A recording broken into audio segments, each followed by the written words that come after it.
పులిపాటి రంగారావు అనబడే ఈ ముద్దాయి పాత కక్షలతో కావేశాలతో మందలపు సుబ్బారావు అనబడే వ్యక్తిని నడి బజారులో 10 మంది చూస్తుండగా ఉద్దేశపూర్వకంగా హత్య చేసినట్టు ఇక్కడ ప్రజెంట్ చేయబడ్డ సాక్ష్యాధారాల మూలంగా తెలిసిపోయింది. So your honour, section IPC 302 ప్రకారం ఇతన్ని నేరస్తుడిగా పరిగణించి శిక్షించవలసిందిగా కోర్టు వారిని కోరుతున్నాను. That's all your honour. Mister Rangarao, నీ తరఫున లాయర్గా ఎవరిని పెట్టుకోలేదు. కోర్టు వారు లాయర్ని ఇస్తానన్నా వద్దన్నావు.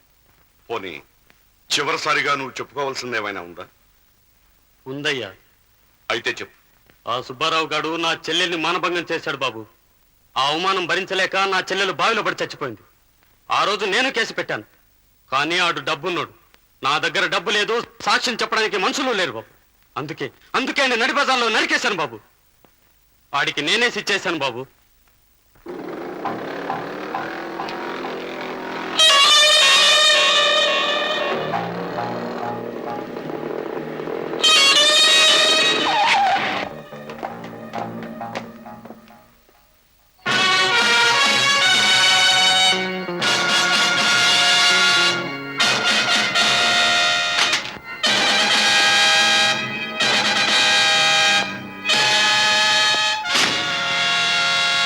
ఎరా బాబాయ్, ఏంటి దారి కాసావు?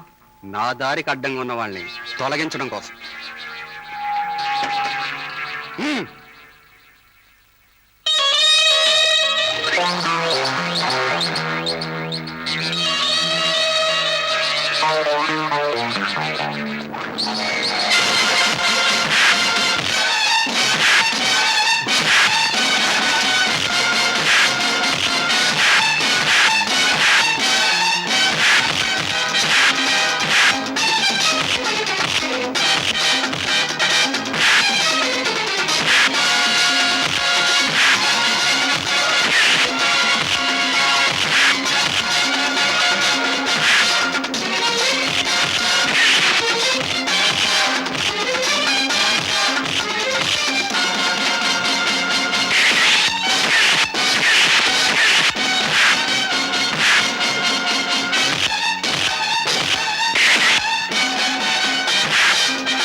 మళ్ళీ ఫుల్ కౌంట్. అబ్బా, దీంతో పావనమూర్తి గారు షో తిప్పడం వరుసగా 12వ. పావనమూర్తి గారు, ఈ వార్త చదివారా? కోదండరామయ్య గారు లారీ కింద పడి చచ్చిపోయారట. కోదండరామయ్య గారంటే పావనమూర్తి గారు టొబాకో కంపెనీలో పార్ట్నర్ కదూ? అవునయ్యా, ఆయనే. ఆ లారీ కూడా పావనమూర్తి గారిదే. డ్రైవర్ గోడౌన్లో లారీ రివర్స్ చేసుకున్నాడు. కోదండరామయ్య గారు వెనక నిలబడున్నారు, చూసుకోలేదు. అంతే, లారీ పైకెక్కేసింది. Spot death. వెనక ముందు చూసుకోకుండా కళ్ళు మూసుకుని నడిచేవాడికి ఎవరికైనా స్పాట్ డెత్తే. పావనమూర్తి గారు లాంటి వారితో గొడవ పెట్టుకుంటే అంతే మరి. ఎప్పుడు ఏది గుద్దుతుందో ఎవరికీ తెలియదు. చాలా అధిక ప్రసంగం. ఏమండోయ్, మా బావగారు వస్తున్నాడు. Hello hello. రావయ్యా న్యాయమూర్తి, రా. పావనమూర్తి, నీకు 1,00,000 సార్లు చెప్పాను, నా పేరు న్యాయమూర్తి కాదు మధుమూర్తి అని పిలవమని. అదేనయ్యా నీకు నాకు వచ్చిన తేడా. నువ్వు ఎన్నిసార్లు చెప్పావా? అదేమిటో, నిన్ను చూడగానే న్యాయమంతా నీ ముఖంలో తాండవిస్తున్నట్టుగా కనిపిస్తుందయ్యా. రావయ్యా, గేమ్ వేద్దాం. వద్దులే. మధుమూర్తి గారికి తమతో ఆడితే ఓడిపోతానేమని భయం అండి. చచ్చా, ఓడిపోతాన్న భయం ఆయన ఇంటా ఉంటలేదు. నువ్వు లేకపోతే టేబుల్లో సరదా లేదయ్యా. రా కూర్చో. ఇప్పుడు కాదులే. ఆడొద్దులేవయ్యా, కూర్చో. నీతో ఏమిటి? మొన్న మా గోడౌన్లో యాక్సిడెంట్ జరిగింది, నీకు తెలుసుగా? తెలుసు. మా పార్ట్నర్ కోదండరామని తప్పించమని చెప్పింది యథార్థానికి నేనే. నా మాటను మా డ్రైవర్ అక్షరాలా పాటించాడు. ఆ కేసు ఏదో నీ దగ్గరకు వచ్చిందనుకుంటాను. నువ్వు కాస్త చూడాలి. నేరస్తుడిని రక్షించమని నన్ను అడుగుతున్నావా? న్యాయమూర్తి నువ్వే కదయ్యా, నిన్ను అడగటంలో తప్పే ఉంది. తప్పే కాదు, నువ్వు చేస్తున్నది నేరం కూడా. ఒక నేరస్తుడిని రక్షించడానికి ప్రయత్నిస్తున్నందుకు నిన్ను కోర్టుకు లాగి శిక్షించే శక్తి నాకుంది. నువ్వా నన్ను శిక్షించరా? నీకు ఇక్కడ ఎవరైనా సాక్ష్యం ఇస్తారో అడిగి చూడు.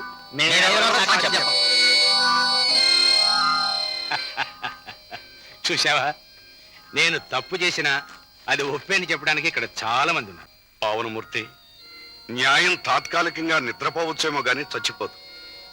అది కళ్ళు తెరిచిన రోజున నువ్వు కట్టుకున్న అంతస్తులు, నువ్వు నమ్ముకున్న మనుషులు బూడిద కాక తప్పదు. చూశావా ఇందాక న్యాయమూర్తి అని పిలిచినందుకే నువ్వు చాలా బాధపడిపోయావు. ఇప్పుడు న్యాయం నీ ముఖంలోనే కాదు, మాటల్లో కూడా స్పష్టంగా కనిపిస్తోంది. ఒరే అబ్బాయ్, నాకు నీలాగే ఒక్కడే కొడుకయ్యా. చాలా గారాభంగా పెరిగాడు. వీణ్ణి మీ వాడు కొట్టాడు. మరి ఇప్పుడు ఏం న్యాయం చెప్తావు?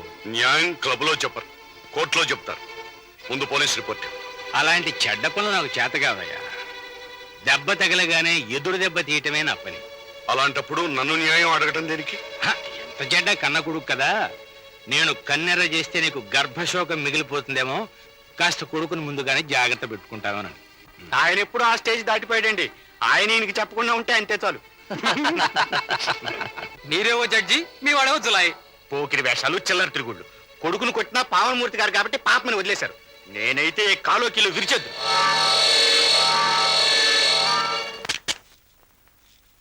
పూర్ణ, పూర్ణ, వస్తున్నానండి. ఎక్కడ నీ కొడుకు? వాడు ఇంకా ఇంటికి రాలేదండి. ఎక్కడికి వెళ్ళాడు? విజయవాడలో వాళ్ళ స్నేహితుడు పెళ్ళని వెళ్ళాడు. ఇంకా సేపట్లో వచ్చేస్తాడులేండి. రాని, ఇవాళ వాడి పెళ్లి నేను చేస్తాను. అసలు నిన్ను ఆ, ఎందుకులే, వాణి రాని చెప్తాను.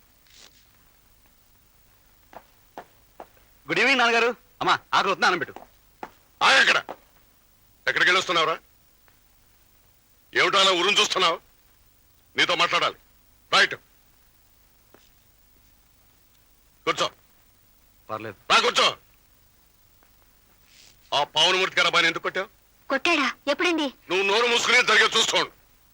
ఎందుకు కొట్టావు? మా జువాజీ లెక్చర్ గారు అమ్మాయి ఒక రోజు రోడ్ అంటే వెళ్తుంటే ఆ శాఖ చేపట్టుకుని నీ పురాణాలు కదా నాకు కావాల్సింది. విషయం ఒక్క ముక్కలో చెప్పు. అదేమిటండి వాడు చెప్పేది నేను అనుకున్నా. నోరు మూసుకోమన్నానా?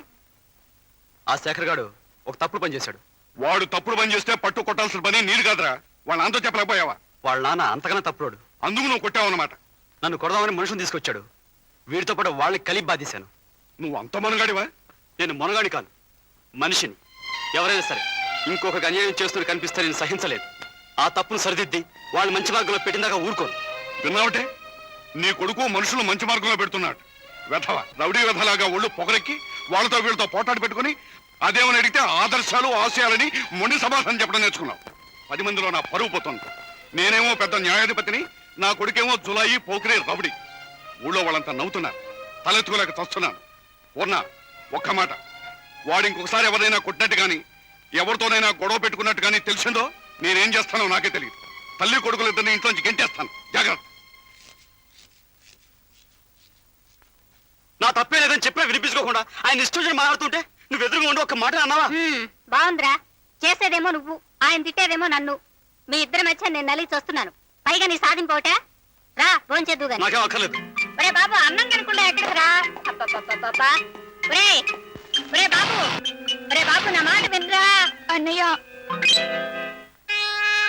పద్మా, ఏంటమ్మా, ఏం జరిగింది? నిన్నెవరైనా ఏమైనా అన్నారా? చెప్పమ్మా. వాడు ఎవడైనా సరే తవ్వి పాతేస్తాను. అదేం కాదన్నయ్య, 2 రోజుల నుండి ఈశ్వర నీ కొంట్లో బాలేదు. డాక్టర్ దగ్గర కూడా వెళ్ళలేదు. నాకేదో భయంగా ఉంది. నువ్వు ఒకసారి రా అన్నయ్య. 2 రోజుల నుంచి ఈశ్వర్ ఒంట్లో బాగుండకపోతే ఇప్పుడు చెప్పేది. పద. ఈశ్వర్, ఈశ్వర్, అరే రవీంద్ర బాబు గారా, నమస్కారం సార్. ఈ కుచేలుడి మీద ఇన్నాళ్ళకి దయగలిగిందా స్వామి? దయచేయండి. నోరు మూయవాయి. నాకు వేరే పనులు రాలేకపోయాను. అసరే నీకు ఒంట్లో బాగుండలేదట, ఎలా ఉందిరా? అవును, 2-3 రోజులుగా రవి గారు కనిపించబోయేసరికి దిగులుతో చిక్కి సగం అయిపోయాను. సరిగ్గా చెప్పరా. ఒంట్లో బాగుండకపోతే హాస్పిటల్కి వెళ్ళి డాక్టర్ చూపించాలి కానీ ఇలా ఇంట్లో కూర్చొని తగ్గిపోతున్నా? పద. అలాగే అలాగే. ముందు పద. మీరు ఇలా కూర్చోండి సార్, కూర్చోండి కూర్చోండి. ఏమిట్రా? అవును, నాకు జ్వరం తగిలిందని మీకెవరు చెప్పారు? ఇంకెవరు? పద్మ చెప్పింది. ఓహో, నాకు జ్వరం తగిలిందని చెబితే తప్ప మీ మనసు కలగదని, మీ దర్శన భాగ్యం కలగదని అనుకుంటుంది. అందుకే అబద్ధం చెప్పుకుంటుంది. ఏమిటి? అబద్ధమా? పద్మా, దొంగ, ఆగు. ఆగమంటాయ్. ఏయ్, పద్మా, ఆగు. ఏయ్, ఆగు. నాకు కొట్టేవాడాక. ఇంత నా అబద్ధం చెప్తావా? పద్మా, నువ్వు వెళ్ళి టీవీని పట్టరామా. రారా, కూర్చోరా. నమస్తే గారు.